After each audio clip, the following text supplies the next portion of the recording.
Voice మీరే ఏం చేయొచ్చు, కానీ డిఫరెంట్ స్టైల్ ఎన్టీ రామారావు గారు. రాజకీయ నాయకుడు ఉన్నప్పుడు ఎన్టీ రామారావు గారు వాయిస్ తీసుకుంటే, అప్పుడు ఈ రామారావు గారు రాజకీయ నాయకుడు వచ్చి డైలాగ్ తీసుకుంటే,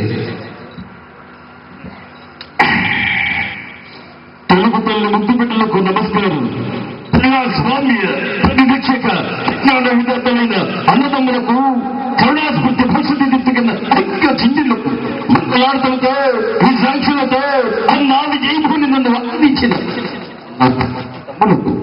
ఎవరు చెప్పేది, ఎలా చెప్పేది? ఇదే ఎన్టీ రామారావు గుబ్బులు పిలిచిన డైలాగ్ తీసుకుంటే కోనసీలో చెప్పే ఎమోషనల్ పాత్ర ఎన్టీ రామారావు గారు.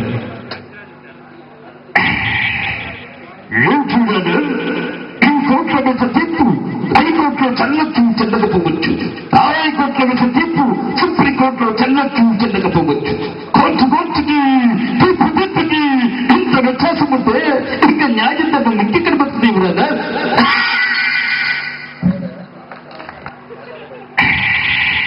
అది మీతో నా మాకు ప్రాచకం ఏదో ఇద్దరు కలిసి భార్య భర్తలు వస్తే ఉద్యోగాలు వస్తానే కానీ నేనేమన్నానండి. అయినా ఇంత చిన్న విషయాలకి ఎంత కోపమా? దాని ఉంది మీరు ఏమంటే నిలవది ఒకప్పుడు రామారావు గారు. Thank you.